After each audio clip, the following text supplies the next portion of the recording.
Þórhallsson sem ætlar að tala endurheimt búsvæða og getur þá kannski kommentað eitthvað á það sem kom fram hérna varðandi Hídrá. Ég veit það ekki. Nei, hann ætlar ekki að gera það. Endilega heyrið þið hérna þið aftast, heyrið þið ef einhver er að spyrja hérna fremst. Heyrist alveg allt í lagi, ok. Þannig að bara látið vita að það er ekki að heyrast eitthvað slíkt. Þá erum við líka með svona mikrofóna og alls konar til að tryggja það allir heyri nú og þetta gangi sem best. Það væri gott ef að sá sem er mikrofónin endurtæki. Já, til að heyrist betur. Já, þú tekur það til þín, Jóhannes. Takk alveg.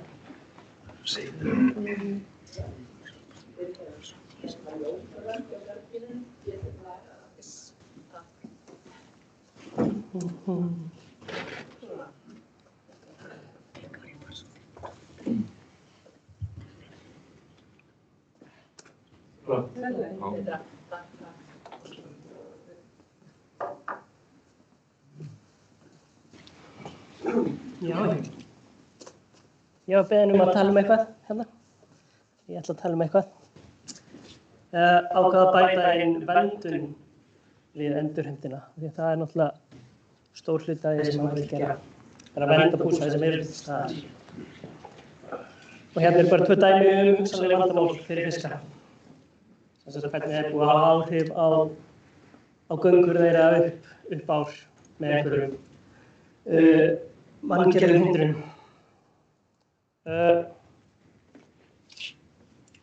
Ég ætla að byrja að tala þurrt og leiðilegt efni. Fór á fund hérna fyrir áramót þar sem við vorum að uppfæra leiðbeiningar frá NASCO endurheimt búsvæða fyrir lax. Og svo kannski næ ég að koma inn í tækifæri sem eru frekar til staðar á Íslandi fyrir vatnafiska. Og tengjast þá þessar hefðbundnu, þeir eru að tala svona þetta hefðbundnar votlendis, þessar flóa og mýrar, þeir eru endurheimt á þeim. Hvað möguleikar þá fyrir fiskalangar í leiðinni. Ég ætla ekki að tala hvernig við getum bara að bæta búsvæði, fara í einhverja verkfæri og bæta einhverju út í án okkar til að fá meira laxi. Það var náttúrulega fyrsta spurningin sem ég fékk þegar dagskráin kom á netið. Árið 2010 gaf NASCO, hvað heitir þetta á íslensku hlinur? Alþjóðlega laxaverndunarstofnunin eða? Já. Það var verið að uppfæra þær núna síðastliðið haust í nóvember úti í Skotlandi. Við búum frekar vel á Íslandi að við eigum ekki marga möguleika á að endurheimta búsvæði fyrir lax, þó að sé nú kannski eitthvað til. Þannig að mitt hlutverk var svona að vera vitleysingurinn á fundinum. Ekki með ensku á móðumáli og ekki með mikla reynslu að endurheimt fyrir lax. Þannig að svona vitleysingar og ég geti líka lesið þetta. Það var svona. En ég ætla bara að renna yfir þannig að efnisyfirlitið í þessu. Og kannski að reyna að fara rætt til þessu. Það sem er bara náttúrulega fyrst í þessu er hvers konar búsvæði fyrir lax er. Eins og kom fram áðan að hryggdýraeyðingur. Seiðauppeldi er oft á grófarbotni, kannski benda á að stærri seiðin leita oft upp í hlíðarlæki, kannski út í hyljina á síðasta árinu sínu í ferskvatni. Og laxar þurfa náttúrulega óhindrað gönguleið milli ferskvatns og sjávar inn á búsvæði sem þeir nýta. Og bæði niður fyrir gönguseiðin og upp fyrir kynþroska fisk. Og svo þar kynþroska fiskurinn þessar hvíldar og biðstæði. Og það eru þessir hyljir, oft líka kallað veiðistæðir. Og svo þarf náttúrulega hreint, súrefnisríkt og ómengað vatn. Og kannski munurinn okkur og öðrum þjóðum að flestir hugsa þetta sem tegund sem vill vera í köldu vatni. Við hugsum kannski 4 ár fyrir laxinn. Og í þessu skjali erum við bara að tala hvaða mögulegar ógnanir eru fyrir búsvæði laxfiska, eða laxins, þetta er bara laxinn, en flest á við aðra laxfiska líka. Og þarna er náttúrulega fyrsti punktur sem var áðan malatekja. Það er búið þegar hrygningarsvæði tapast, það getur verið malatekja en svo getur það líka verið eins og talað setflutningar af fínnaefni inn á malarsvæði sem fylla upp í möluna. Tap á felustöðum fyrir seiði, minna fæðuframboð og maður þarf ekki alltaf bara að hugsa ána. Af því að áin náttúrulega háð öllu vatnasviðinu. Vatnasviðið er sem sagt allt landið sem fellur að ánni. Að breytingar á landnotkun á vatnasviði geta haft bein áhrif á ána sjálfa. Það getur verið breyting á tegundasamsetningu, þetta er svona á mörkunum að teljast búsvæði, en það geta náttúrulega verið ágengar innflutnar plöntutegundir sem við lítum kannski á sem búsvæði.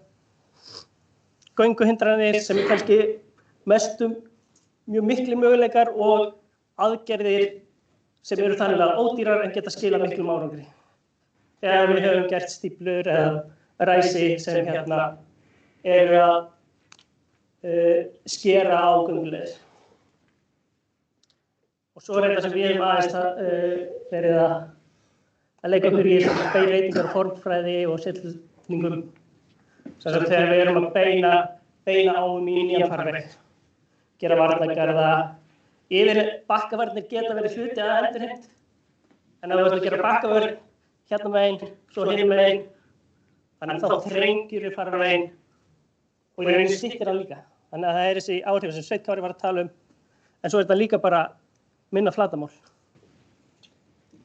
Og svo geta verið rennslisbreytingar, geta verið ógn, bæði út af loftslagsbreytingum og svo bara hvernig við erum að nota, getum verið vatnstöku, virkjanir, stíflur, áheitur. Og svo bara náttúrulega beinmarskæði. Bara hrein og klár mengun þegar eitthvað er að fara út í ána sem á ekki að vera skólp. Eða við þekki dæmi til dæmis úr Varmá þar sem var klór fór út í ána. En svo er náttúrulega bent á líka að með hækkandi hitastigi þá minnkar súrefnisstyrkur vatns og það getur verið vandamál fyrir lax. Og áður en halda af stað í einhverjar aðgerðir, annaðhvort verndun eða endurheimt, þá þurfum við að hafa grunnupplýsingar til staðar. Hver er staða stofnsins og hverjir eru álagsþættir fyrir þennan stofn. Og að hafa skýr markmið, sem að hugsa út frá öllu vatnasviðinu, áhrif á aðrar tegundir og hverju ætlum við að ná fram. Og hvernig ætlum við að mæla það náttúrulega líka. Og náttúrulega eiginlega mikilvægasti þátturinn í öllu þegar maður er í einhverju, hvað heitir management á íslensku? Einhverju svona stjórnun, það er náttúrulega fólk. Þú veist, við líffræðingarnir höfum mestan áhuga á fiskgáng sjálfum, en allt sem við viljum breyta það snýst bara samskipti og hvernig maður tala við fólk. Og hérna kannski benda sérstaklega á mikilvægi frumbyggja sem við erum náttúrulega frumbyggjarnir hér, en á fundinu var fulltrúi frumbyggja frá Kanada og lax og laxveiðar eru náttúrulega bara stór hluti af þeirra menningu.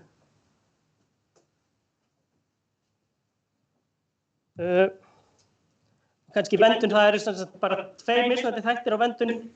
Í fyrsta lagi er hvernig velur svæði sem þú vilt að njóti sérstakar verndunar og þú vilt þá náttúrulega svæði sem eru sem minnst röskuð og þú sért að ná allum lífsferli laxinum. En svo er líka hin hliðin á verndun sem er sem sagt viðbragð við því þegar einhver vill fara af stað og gera það. Ekki endurheimt vill fara að gera virkjun, vill fara að byggja brú eða setja ræsi eða eitthvað. Og þarna er í rauninni bara verið að lýsa umhverfismatferli. Þú veist, það séu mismunandi valkostir, mótvægisaðgerðir. Bent á þetta sem sagt no net loss, sem sagt að þú ert að raska búsvæðum að þá er þetta endurheimta móti. Reyndar eru englendingar komnir í sem við kalla net gain. Það sem sagt ef þú raskar búsvæði að þá er þetta endurheimta meira á móti. Ef þú ert í einhverju framkvæmd. Og svo náttúrulega að vakta áhrifin.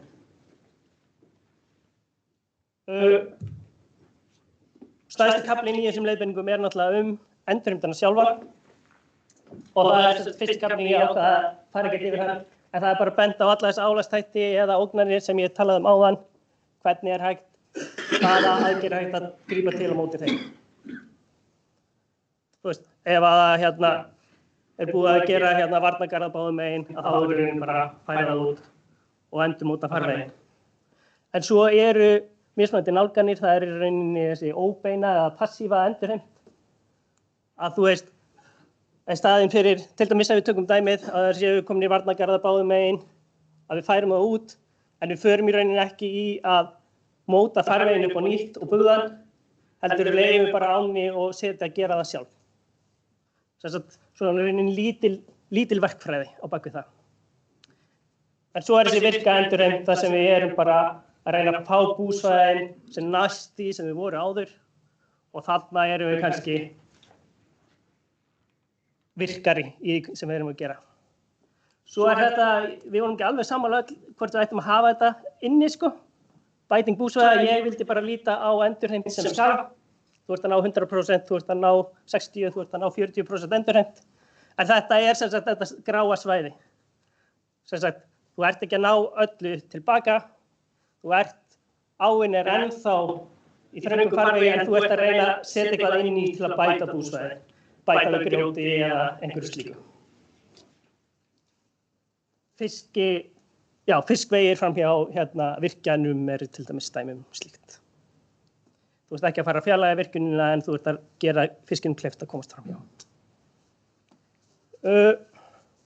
Og kannski bara benda ykkur á ef þið hafa áhuga á að skoða þetta. Þá sem sagt farið yfir ákvörðunartökuna, sem sagt hvernig veljum að svæði til endurheimtar, bara hámarka jákvæð áhrif.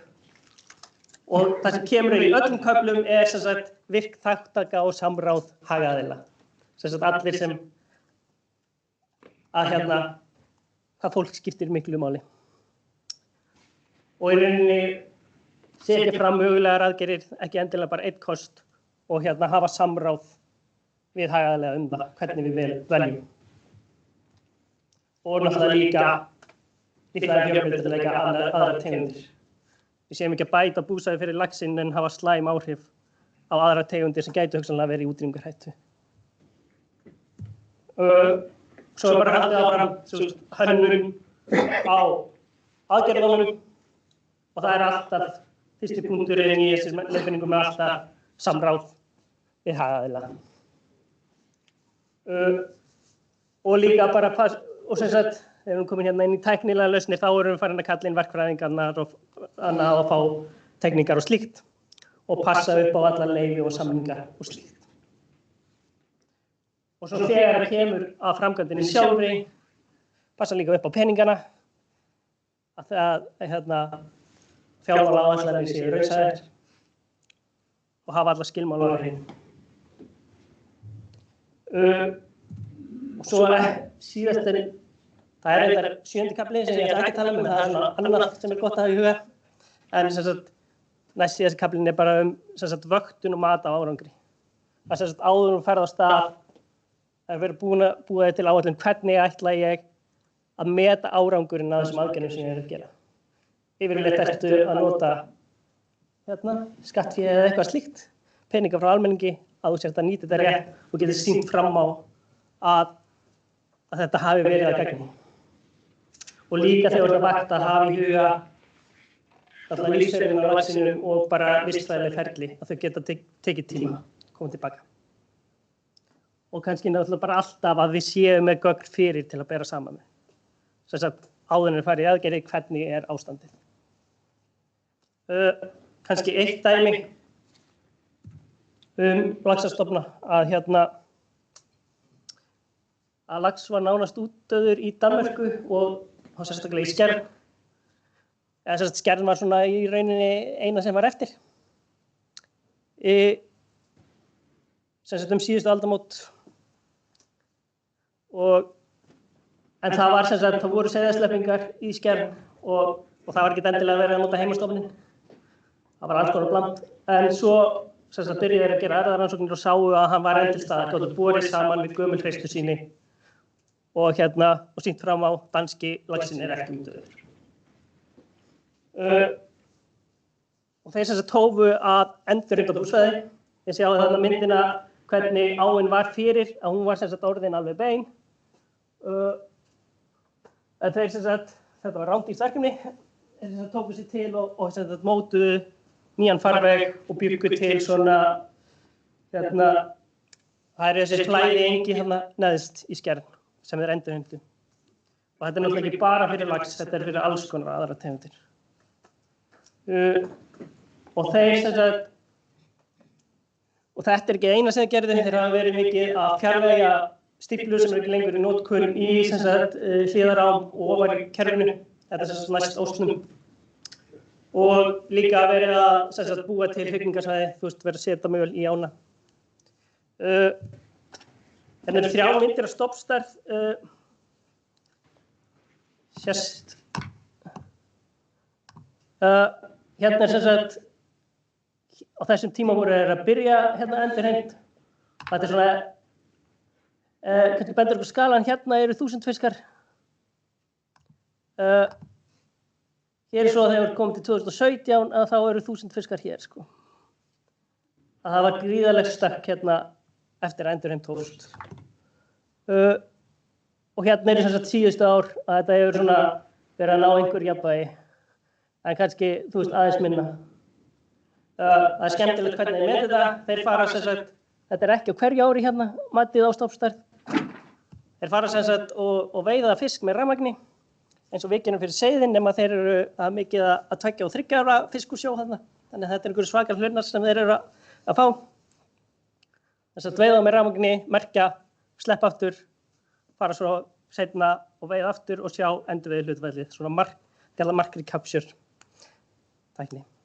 Og þeir hafa verið sem sagt stunda seiðasleppingar, núna eru þeir sem sagt farnir að örmerkja og klippa öll sleppiseiði. Byrja á því 2016 og þá var hlutfallið 50% af villtum fiski en núna síðustu 2 ár hefur verið 69% og þeir stefna á að minnka seiðasleppingar. Hvernig ég á tíma þessu? Ég er bara góðir. Ef við hættum aðeins í laxinu og kannski förum að hugsa aðrar tegundir og hvað séu kannski fleiri möguleikar fyrir okkur að það hefur verið umræða endurheimt votlendis sem loftslagsaðgerð á Íslandi og þá erum við sem sagt að tala mýrar og flóa en það önnur vistkerfisþjónusta sem þessi votlendi að sinna.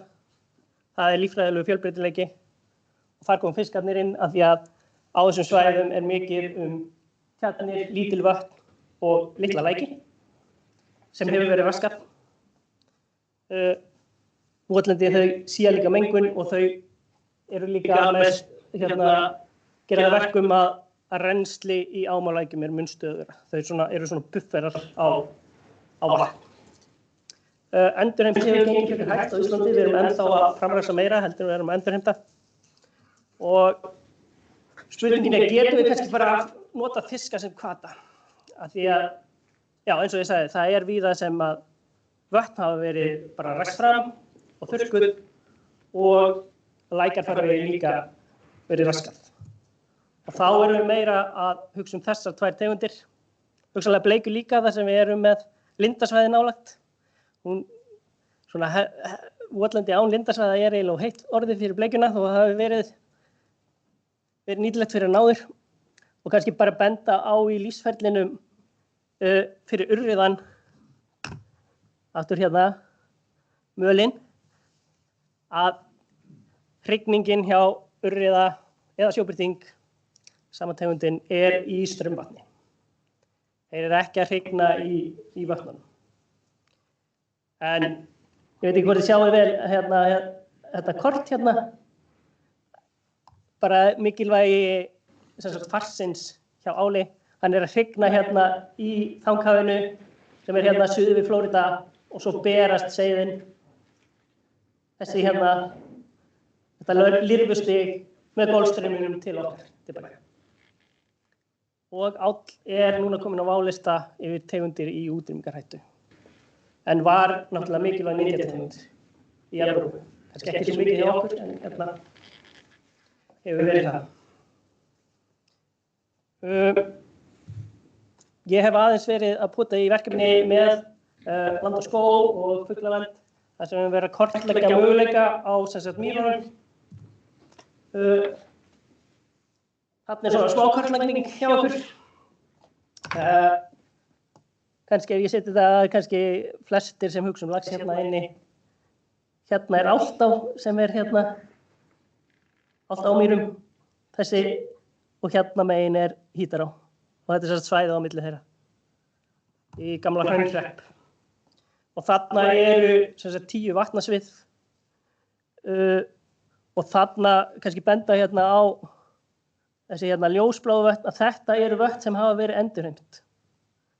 Sum í tengslum við einhverja framkvæmdir en sumt bara af landeigendum. Bara að vilja fá vatnið tilbaka. Og þetta brúna eru sem sagt skurðir að það svona meðan Suðurlandið eru þeir ekki mjög margir en samt töluvert. En það eru líka þetta vatn hérna, þetta til dæmis mun hérna grynnra en það var. Hér var líka stórt vatn. Þannig að það eru einhverjir möguleikar. Og við vorum sem sagt að kortleggja þessi vatnasvið, fórum út og mældum í 4 á þeim, en vorum sem sagt að skoða í landupplýsingakerfum möguleika. Og hérna Frank var aðeins að blikka mig, þannig ég fer bara kannski hratt yfir sögu.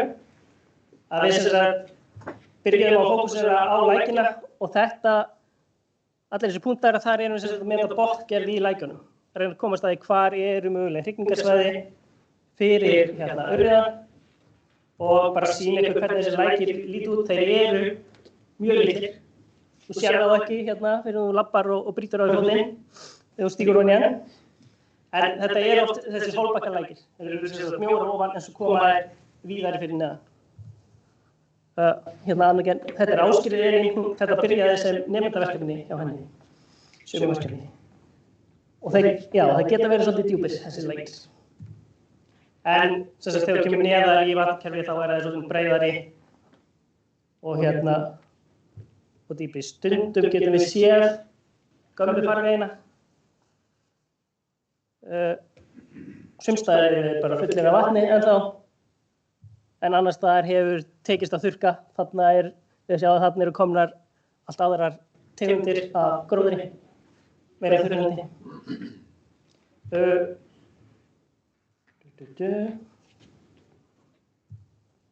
Við skoðum líka svona möguleg vandamálsvæði, hvort það væri einhverjar hindranir á göngu.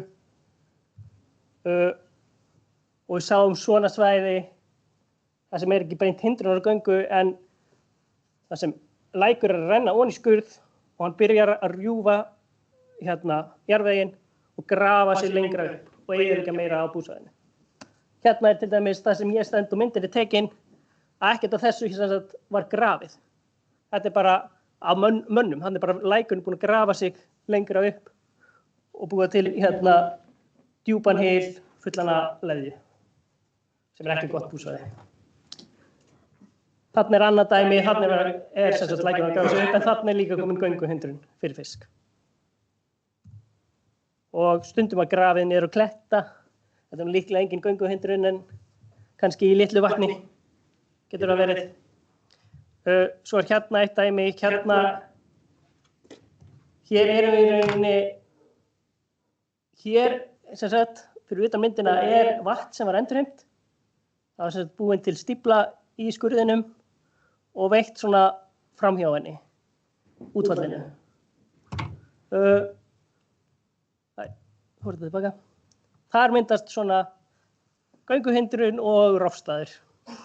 Þannig að þetta eitthvað sem við myndum vilja laga. Við kíktum líka á hvaða tegundir af fiskum eru til staðar hérna. Og náttúrulega fórum og eins og við hérna þessu stofnum, þessu sviði allan, elskum að gera rafveiða. Fengum allar stærðir að urriða. Það eru fín, og hann að vaxa frekar hratt á þessu svæði, það vantar þetta yngst ágöngin, en þessi eru sem sagt veturgamlir, þessi 2 eða 3, þessi 3 eða 4, ég man ekki alveg nákvæmlega. En þeir eru bara orðnir fullvaxta 4 eða 5 ár, sem frekar góður vöxtur á íslenska mælikvarða. Flundrunar fengum líka neðst. Það áll þarna, endir staðar. Og síðast liðin vetur að hérna, þá vorum við að byrja að fara í einhver aðgerðir, að sem sagt búa til nýja farvegi og fylla upp í skurði sem við þurfum ekki að nota lengur. Svo ætla ég bara að segja takk.